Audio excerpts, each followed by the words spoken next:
Hallelujah. Praise the Lord. Shabbat Shalom. Shabbat Shalom. You know, I've had people contacting me via the YouTube channel, so hello.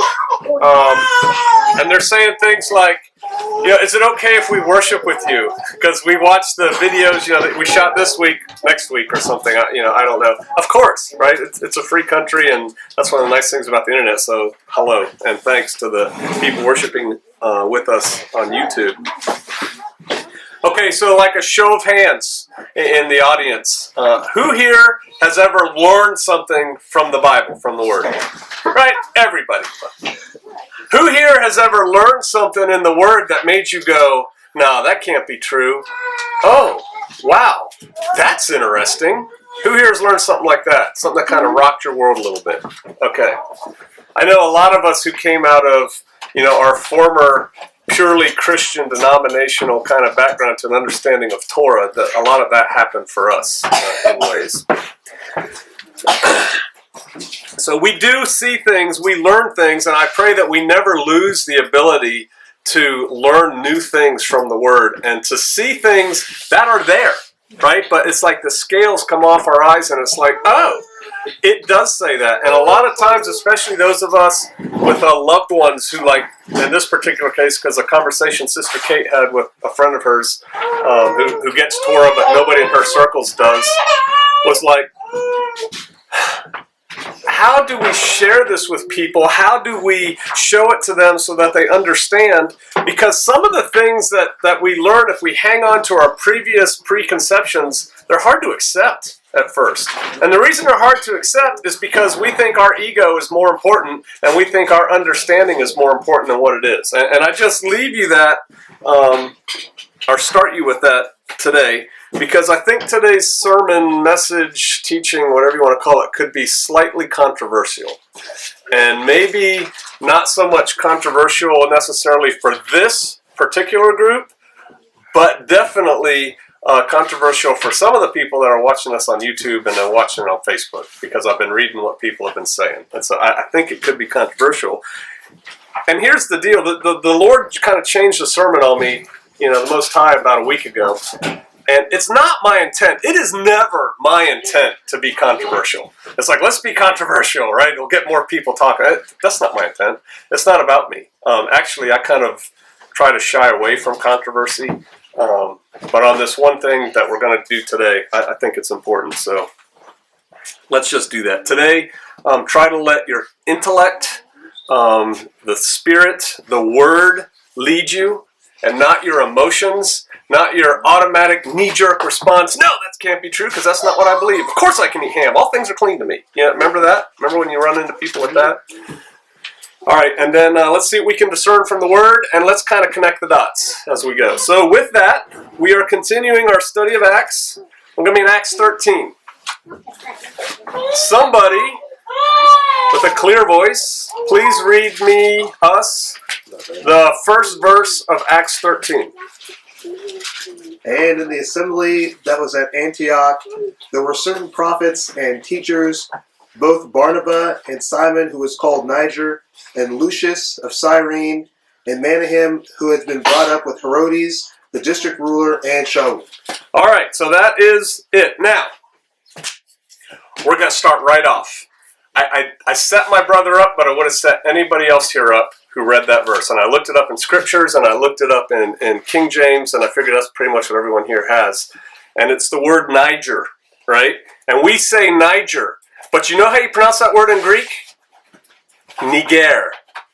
Look it up. You can go to blueletterbible.com and hit the little thing. It's Niger. And we don't say that anymore, right? Because of political correctness, of PC, because it sounds like nigger, right?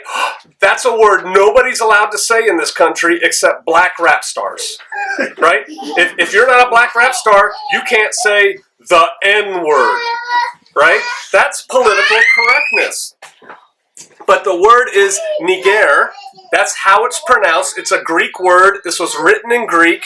They just put the Greek word in there. They didn't translate it because translated, Niger means, in Greek, Black. Black. Yeah. It's like negra, in Spanish, right? It's the same kind of root word. It means black. Now, if they had translated this, they would not have written Niger. It would have said who was called black. Simeon, who was called black. But they said Niger because that is actually what he was called. It would be nice if we could read that with Yeshua, and Yeshua instead of Jesus, right? If they actually translated the word. But here's the deal.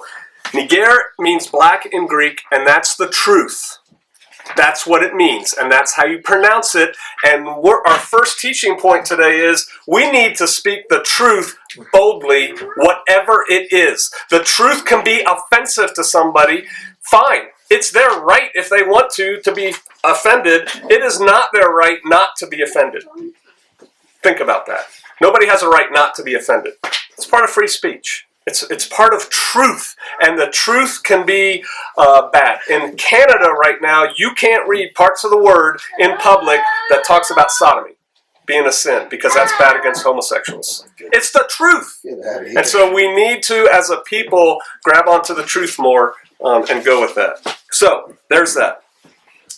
The thing with political correctness is this. It's evil. And political correctness started in this country around the 70s. And what political correctness tries to do is first change your words. Right? There's words you can't say.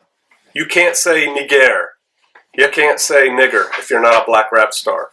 They change your words. The next thing they do is they change your actions. You can't stand up and turn your back on somebody you disagree with. That would be rude. Why? Who cares? Well, that's not politically correct. And what they're getting to finally is changing your words, changing your actions. They're working on changing your thoughts. And when they change your thoughts and the way you think about things, they've won and they've achieved control. And that's what political correctness is all about. It's all about control, and you should resist it. You should speak the truth boldly. You should speak the truth plainly. You should not go out of your way to offend anybody. But if the truth is laying there in front of you, you should follow the truth. And that includes specifically for us when we're talking to our other brethren out there who don't get Torah, tell them they're wrong and they're sinners. I remember when the guy asked me one time, so you're telling me if I don't keep Sabbath from Friday night at sundown to Saturday night at sundown, you're saying I'm sinning. I said, I'm not saying you're sinning. God's saying you're sinning. All right? That's the truth. I could have said, well, some people... No. So, don't do that. Okay, so... I'm going to read it now. Acts 13:1. Now there were some in the church that was in Antioch, certain prophets and teachers as Barnabas and Simeon that was called Niger, and Lucius of Cyrene, and Manaen, which had been brought up with Herod the Tetrarch and Saul. I think we'll title this sermon Simeon Niger, right? That'll just be the title of this sermon. It's the truth. That's what it's about. So, why in this first verse of Acts 13 is Simeon mentioned? That's what we're going to investigate. Why is he mentioned? Who was he? Who was Simeon? And where was he from? Now, let's go, because there's not just Simeon. It says here Simeon in your if you're rocking scriptures, if you're reading scriptures, it says Shimon, right? Yeah. Simeon is Shimon is Simon. It's all the same word, all right? It's Simon, Shimon. Now we talk about a couple people in that first verse. We talk about Barnabas, Shimon, Lucius, and Manaen. So please keep your finger here. We'll keep coming back here, but turn to Acts 4, verse 36. Acts 4:36. We're going to read a little bit about Barnabas. And Joseph, who by the apostles was surnamed Barnabas, there's Barnabas, which being interpreted is the son of consolation, a Levite, so now we know Barnabas is a Levite, and of the country of Cyprus. Okay, so now we know that Barnabas is from Cyprus, and actually we knew that, I'm just calling it back to your attention. And so in Acts 13:1, there's certain prophets. Barnabas, we know he's from Cyprus. Turn to Acts 11, verse 19.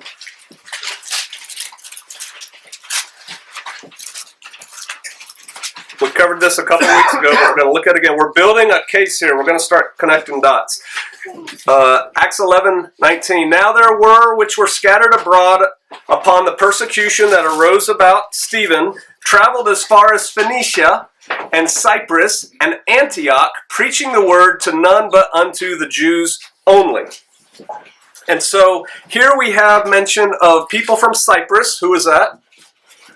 Barnabas, right? He's at least one of them that's from Cyprus. And then it mentions, and there were some from Cyrene. Does anybody know where Cyrene was?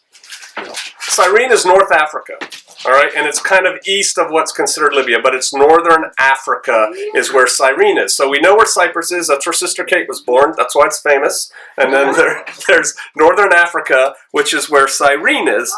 And the reason that Cyprus and Cyrene are mentioned here is because important teachers came from Cyprus and Cyrene. One of those important teachers was Barnabas, who came from Cyprus. Now, back in Acts 13:1, Barnabas is from Cyprus. It says Lucius is from Cyrene, right? We know now that Cyrene is in northern Africa. You can look that up yourself if you don't believe me. Manaen is from Jerusalem because he comes up with Herod. So that only leaves Shimon or Simeon. That it's not quite clear, at least in King James, where the Shimon guy is from, right? You can't really tell. And I'm going to just tell you this now, and you can come back and look at it later. You can read this Shimon, and then, who was called Niger, who was called Black. See, I said Niger. See, because it's in my head too. And Lucius were from Cyrene.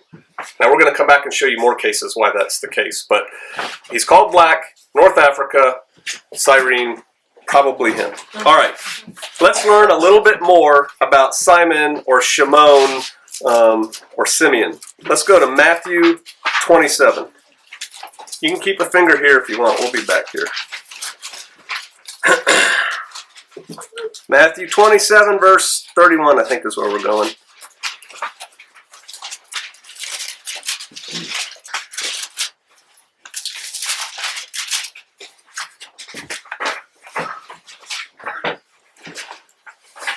Okay, so this is talking about the time of the crucifixion immediately beforehand with Yeshua. Verse 31 of Matthew 27, and after that they had mocked Yeshua, they took the robe off of him, and they put his own raiment on him, they put his own clothes back on him, and they led him away to crucify him. Whole teaching on crucifying. We need to change the words to that song we sang today about the cross. Be that as it may. And as they came out, they found a man of Cyrene, Simon by name, or Shimon by name, and in him they compelled to bear his cross. And when they were come unto a place called Golgotha, that is to say, the place of the skull, and then the story goes on. So they find this guy Simon, Shimon, he's from Cyrene. We've heard of that just recently. And they compel him to carry the stake that they're making Yeshua carry. Okay? Compel here is a word that is used that really means they force somebody, not a Roman, to do something in the service of Rome. Okay, that's what that word compel comes back to. It's forced to serve Rome, and it's the same word that's used that Yeshua uses when in Matthew, and you don't have to turn there, but you can, 5:41. Whosoever shall compel you to go a mile, go with him too. All right, there's something in there too that we're going to come back to. Whoever will compel you to go 1 mile, go ahead and go 2. So is that like in the movies when the cop has like his gun and his badge? He's like, get out of the car. I need it to Exactly. They're compelling you to give up your car. Okay. All right, now let's go to Luke 23. We're going to look at a slightly different version of this same account. Luke 23, verse 25. We're learning about Shimon, about Simon of Cyrene. Luke 23, 25. And as they led him away, as they led Yeshua away, they laid hold of one Shimon, a Cyrenian. So this we know about. Coming out of the country, and on him they laid the cross, the stake, that he might bear it after Yeshua. And there followed, this is important, 27 through 34, and there followed him a great company of people and of women, which also bewailed and lamented him. So picture this. Shimon is carrying the cross that Yeshua can no longer carry, the stake that Yeshua can no longer carry because he's been beat half to death. He's walking right behind him, and then while that's happening, it's kind of embarrassing. You, come here, carry this thing. What, me? And so he's carrying it. He's hearing everything that's going on, and he's hearing the women who are lamenting Yeshua. And then he hears this in verse 28. But Yeshua, turning unto them, said, Daughters of Jerusalem, weep not for me, but weep for yourselves and for your children. For behold, the days are coming in which they shall say, Blessed are the barren, and the wombs that never bare, and the paps which never gave suck. Then shall they begin to say to the mountains, Fall on us, and to the hills cover us. For if they do these things in a green tree, what shall be done in the dry? And there were also 2 other malefactors led with him to be put to death. And when they were come to the place which is called, it says Calvary, Golgotha, there they crucified him, and the malefactors on the right hand, and the other on the left. Verse 34, And then said Yeshua, Father, forgive them, for they know not what they do.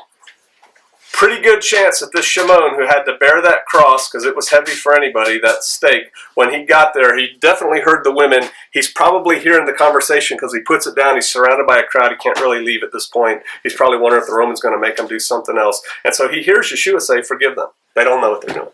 All right? Forgive them for what? For crucifying me, is what Yeshua is saying. And so these words are going into Shimon. Now, it said that he was coming out of the country. Check this out. He's coming out of the country into Jerusalem, whereas everybody else is leaving Jerusalem to crucify Yeshua, right? So there's this thing going on. The crowd's coming out, he's coming in, and then all of a sudden, he's compelled to turn around. Why was he coming into Jerusalem, this Cyrenian from North Africa? For the feast. For the feast, for Passover, right? That's exactly right. He is an African Jew, right? And he's coming to do the feast. In fact, Cyrenia had a large Jewish population, large by the content of the day, who were African Jews, all right? And so he's just coming to fulfill his duty as a man, as a Jewish man, as an Israelite man, I submit to you, to come and fulfill the feast. He turns around, all right? So he's coming into the town. He turns around. He's actually turned around. It's like, hey, you, stop what you're doing. You're not going that way. You're coming this way. And he follows Messiah. He turns around. His course of life is altered so that he is now following Messiah. He's walking literally in Messiah's footsteps. He's right behind him, carrying the cross. He's following Messiah. Think about the ramifications of that. You were going one way in your life and you're turned around, now you're following Messiah. Because the Jews, by and large, did not believe Yeshua was Messiah. Right? And so he has this revelation, if you will, and now he's following Messiah, and he hears the things that the people say, and that Yeshua says back to them, and I submit to you, it has an effect on him. Right? It changes him at a very deep level. Now, let's look at one more account of this in Mark 15. Mark 15:20. Now, I told you that there was a large Jewish community in Cyrene in northern Africa. And when they had mocked him, they took off the purple from him, Yeshua, and they put his own clothes on him, and they led him out to crucify him. And they compel one Shimon, a Cyrenian, who passed by, coming out of the country. Here's a new detail we haven't got yet in what we've been reading. The father of Alexander and Rufus, to bear his cross. And then it goes on from there. All right, so he's there for Passover. Why is it mentioned here in Mark that he is the father of Alexander and Rufus? Because see, everything is in this word for a reason, right? It's not just like, oh, he's the father of this guy. He doesn't matter anymore. The reason it means something, and the way we're going to understand it, is to put these different accounts in chronological order, because that is important to where we're going. Rufus is only mentioned one other place in the Bible, other than right here. Let's go there and see what it says about Rufus there. Turn to Romans 16. This is Paul writing a letter to the church, the Kahal, that is in Rome. And we're going to go to Romans 16:13.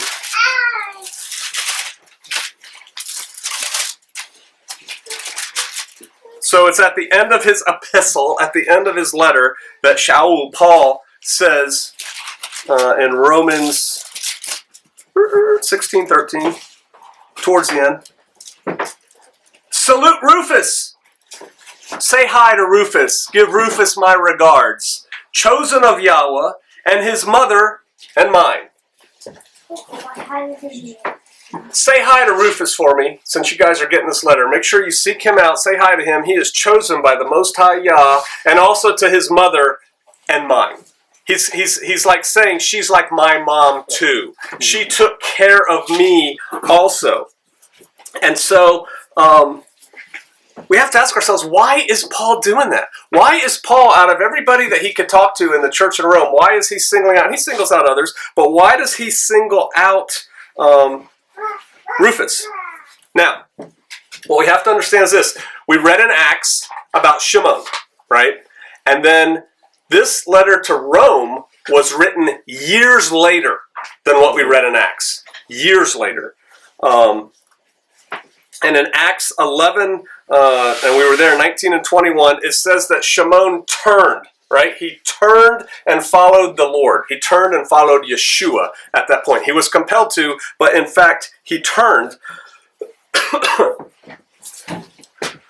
But Paul, in Romans, has not been to Rome yet. He hasn't. When he writes this letter to Rome, he hasn't been there yet. So how does he know Rufus and Rufus's mom? If he's never been to Rome, he says, say hi to them. I tell you, the answer to that is he met them in Antioch. Right? The same Simon who was the son that we just read in, who was the father of Rufus and Alexander. The same Shimon, the Niger, right? The black that we're reading about in Acts. He has a son named Rufus, a son named Alexander, and he's evidently got a wife. He's in Antioch. Remember, Paul comes back up from Jerusalem from sending the tithes down there, and he gets to know Shimon, the kids, and the old lady.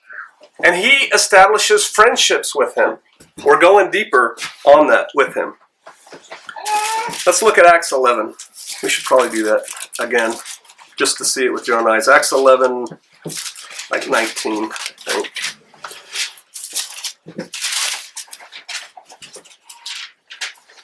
So Stephen traveled as far as Phoenicia and Cyprus and Antioch, preaching the word to none but unto the Jews only. And then some of the men were of Cyprus and Cyrene, which were then come to Antioch, and they spake unto the Grecians. Remember, we talked about that, the Hellenized Jews, if you will, preaching Master Yeshua.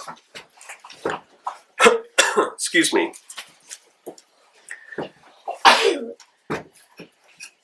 Shimon turned around. Shimon turned around in two ways. He turned around physically and started following Yeshua physically. I submit to you, it had an effect on him. He turned around and he became a disciple. Not only a disciple, he became a teacher of the way amongst the people. The chronological order of these accounts that we've read is number one, Acts. Acts happens first when we hear about Shimon being a teacher there. Or it says Simeon in King James, it says Shimon in the other ones. Shimon, Niger, all right? That's in Acts. Then a couple years later, we have Paul saying, hey, salute Rufus and mom for me, right? And so that came after Acts, and that's derived, I tell you, I submit to you, from the relationship Paul developed with that family in Antioch. And then Mark, when the book of Mark, the Gospel of Mark, was written after Romans. Even though it's in your New Testament, it's before Romans. It was written after Romans, and Mark was written to the church in Rome. It was primarily written to them, and so there he says, hey, there's this one Simon that was compelled to carry the cross of Jesus. You know Simon. He's the father of Rufus, because y'all know Rufus because he's big in your church. He's big in your church. Why is he big in the church? Because he's the son of Simon. Shimon, the guy who carried the crucifixion, the torture death implement for Yeshua, our master, who then became a teacher in the way. He raised his son up in the way he should go, and he did not depart from it. And now his son is in Rome. Okay, where's Shimon? By the time Mark is written. I don't know. Doesn't say. Probably dead. Probably killed by the Romans. Maybe just died natural causes. Doesn't say. Where's Alexander? Doesn't say. But when they discovered the Dead Sea Scrolls in Jerusalem, they found these boxes, and I can never say the term right. I think it's ossuary. Basically, they take all your bones and put them in a little box after you'd rotted, and it was just your bones, and they'd write a name on it, and it was Alexandria the Cyrenian. Something like that. They're pretty sure it's this Alexander. Stayed in Jerusalem. Okay, didn't come up to Antioch, or maybe went back to Jerusalem. But that was in the Dead Sea Scrolls. And so, let's go back and kind of look at the story. There's this guy, Shimon, who's a Cyrenian from North Africa, right? He's an African Jew. He's coming to Jerusalem for Passover, as is commanded by Torah, right? 3 times a year, your men will come up. He turns around, he gets turned around, and he follows Yeshua to the crucifixion of Yeshua. And like I said, I submit he had a conversion on the way. He became a follower of the way of Master Yeshua because he was touched by what he saw. He ends up in Antioch, which is the birthplace of what? Christianity. That's what they call it, right? The birthplace of Christianity. It's where the Gentiles started receiving the word in large numbers, and where the church started really growing, 3rd biggest city in the world at the time. The same Simon meets up with Paul along with his family, and then his son and wife go on to Rome. The reason I believe that this Shimon is the teacher is because, as the same one as the one who carried the cross, is not only do all those things line up, the Cyrenian, they call him Niger, his life was turned around, but he's got street cred. Think about that. You're the guy who carried the stake? Man, I was there, let me tell you. And I followed him, and the women were crying for him, and he said, don't worry about me. You need to worry about yourself. And then they crucified him, and he's up on that stake, and he's not worried about himself. Let me tell you what he said. He said, forgive them, Father. They don't know what they do. That guy people are going to listen to. He was there. This is the same guy, the same Shimon. He's the teacher. Full stop, drink of water. We're going to change gears a little bit, but we're coming back here. There are arguments, good arguments to be made, and I know them all, I think, that the Israelites and that Yeshua was black. We'll just use the terms black, white, brown, red, yellow, green, whatever. There's good arguments to be made that he was black. There are good arguments, and I know them too, to be made that the Israelites and Yeshua were white. There are. There are arguments, good arguments to be made that the Israelites and Yeshua, just sticking with colors here, was brown, Middle Eastern colored. And there are even arguments that he was red, right? For all I know, there's arguments that he was green, blue, and yellow too. But there are good arguments that he was black, there are good arguments that he was white, and there are good arguments that he was brown. Now, of late, YouTube, there are many saints out there who are fixated on this. They are fixated on the color of the original Israelites, on the color of Yeshua.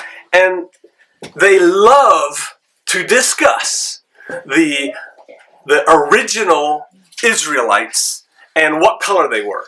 They were black. They were all black. They were white. They were all white. They were red. They were all red.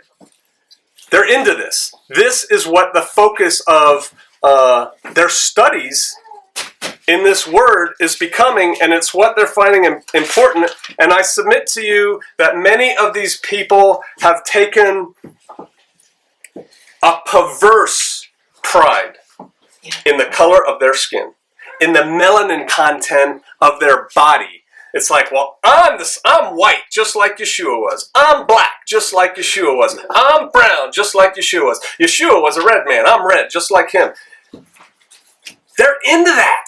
That they are the same color as the Israelites, and they think that it means something. I'm telling you, it doesn't mean a thing what color they were. How can you say that? You're taking the racial history of my people. Pick your color. It doesn't matter what color, because I'm telling you, you think you've got an argument, somebody that's a different color from you has the same argument, and they go the same ways with it. Racial tensions in this land are high, and they're getting higher. They are continuing to go up. I'm reading it on the internet. People are taking sides in issues based on the color of their own skin, not on logic, not on looking at this is what happened, this is probably how that turned out, and bam, this is who's right and this is who's wrong because they're the same color as me. Tell me that's not race-based decision-making. That's exactly race-based decision-making. People are making excuses for people that are the same color as them. Both sides of all equations. People make excuses. They automatically identify if there's a conflict with the person that's the same color as them because, well, I'm white, so I'm going to identify with the white guy. You know, Yeshua said in talking about the end times that nation will rise against nation and kingdom against kingdom. Nation against nation is ethnos against ethnos. That's race war. Racial war. I'm going to fight you because you're green. Or because you have red hair. Whatever. Racial tension, racial strife, divisions of Israel along racial lines is of the adversary. It's of Satan. It's all him that's trying to divide us, his people. If I could take the camera, I'd show it around. We got a lot of different colors in here right now. Again, as if that matters, right? But it evidently is starting to matter to some people. A mixed multitude came out of Egypt. They were all different colors. I don't care if you say black, white, yellow, green, blue, brown. There was all different kinds of people in that part of the world at the time, and a whole bunch of them came out with Israel. Were the Israelites predominantly one color? Yeah, sure, they were. Who cares? They were a color. There were other colors that were there too, and they were all Israel. Most Israelites were broken by Yah off the tree. Most Israelites were broken off the tree by Yah because of their unbelief. So if you think Israelites were black, most blacks were broken off the tree. If you think Israelites were white, most whites were broken off of the tree. And on and on and on. And other branches, not that color, were put into the tree. So the tree of Israel is a multicolored branch tree right now, and that tree is Israel. It's not like, well, I'm from the original Israel and you're just a newly grafted in Israel. That's garbage. That's crap. It's Israel. And it doesn't matter what color the tree was. It matters what color the tree is, and the tree is people. It's people who accept Torah, accept Yahweh, and follow, through Yeshua, accept him as our Messiah and recognize what he did for us. That is Israel today. Color don't matter. It doesn't matter at all. Now, I said earlier, and again, I think it's going to be mostly for YouTube and Facebook, because I don't think I'm going to have a huge problem here, but if we do, we'll talk about it afterwards. I said, don't let emotion rule you, right? Use your brain, connect the dots that Yah said. I think we've laid out a pretty good case that Shimon Niger was a black dude from North Africa that carried the stake, the cross of Yeshua, right? Same guy. Use the brain that Yah gave you. Let's go back and look at Acts 13:1.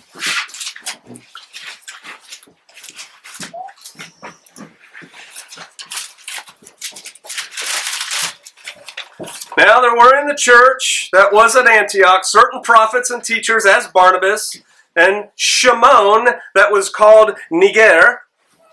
Shimon who was called Black. Why was he called Black? Why did he get the nickname Black? Because he was remarkable. He stood out. He was the black dude.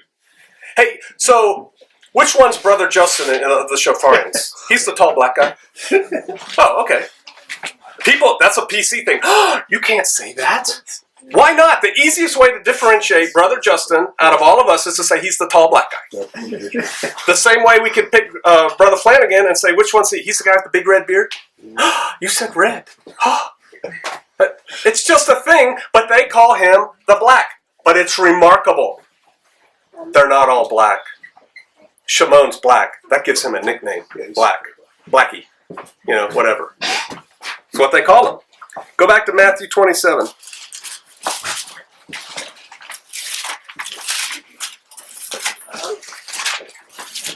I know, people are already starting to go, Matthew 27, verse 32.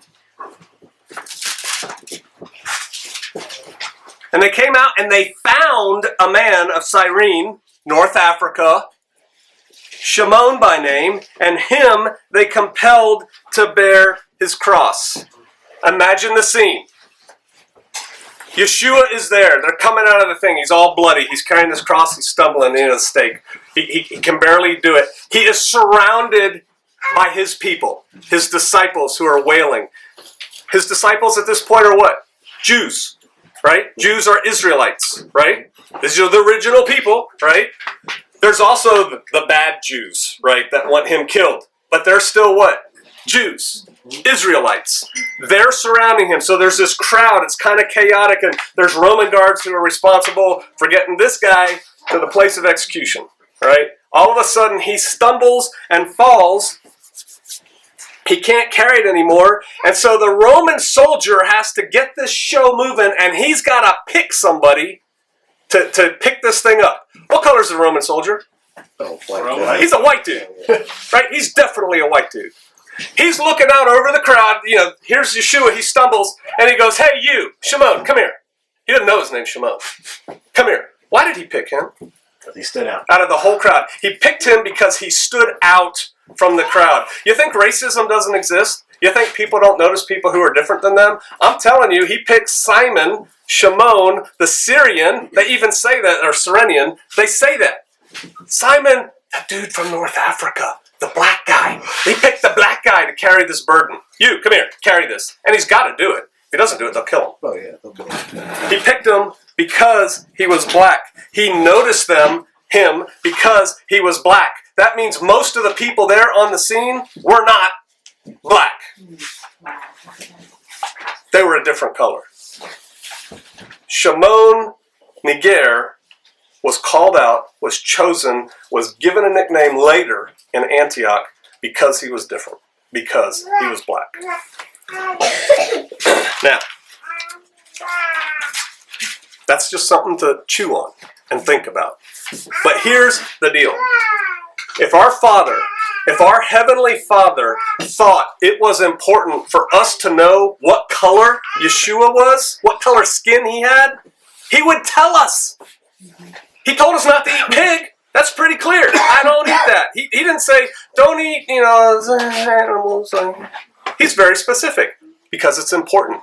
If it was important for us to know what color the original Israelites were, he would tell us. And then people say, well, he sort of did, and this and that, and, yeah, and you can read that about 4 different ways if you want to. It is not specific on what color. And that's whether you think he is black, brown, blue, or whatever color you think he was.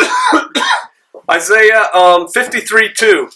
Isaiah 53 is the chapter that's all about Yeshua and his crucifixion, and it's like, how can a Jew not get that Yeshua is HaMashiach, right? By reading that and understanding what happened on as a historical record.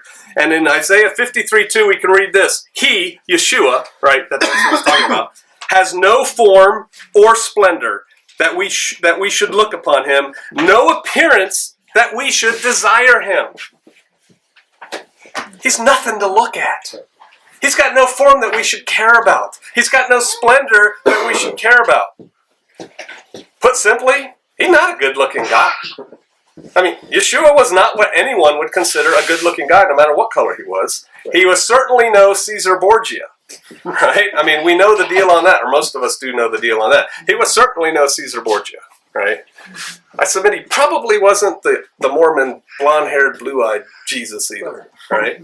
But the important thing is, it's not that important. And I'm going to finish up with 3 verses. Titus, that book towards the end of the New Testament, and you can just write them down. You don't have to turn there. Titus 3:9. Avoid foolish questions, genealogies, contentions. They are unprofitable and vain. Foolish questions, genealogies. Stay away from those things. They're unprofitable. They're vain. 1 Timothy 1:4. Neither give heed to fables and endless genealogies. Like where you come from, what your line of people is, all the way back in the day. Endless genealogies, right? You shouldn't be focused on those things. There's so much more that we as a people need to be focused on, which minister questions rather than godly edifying, which is in faith. So do you. You're supposed to be working, we are supposed to be working on godly edification, not on saying, Jesus was green and so am I. And all these other non-green people, well, some of them are okay, but most of them aren't. It's ridiculous.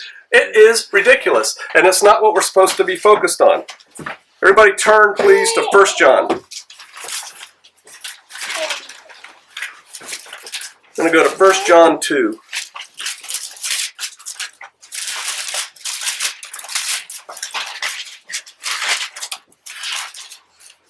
1 John 2, verse 15. Love not the world. Don't love the world.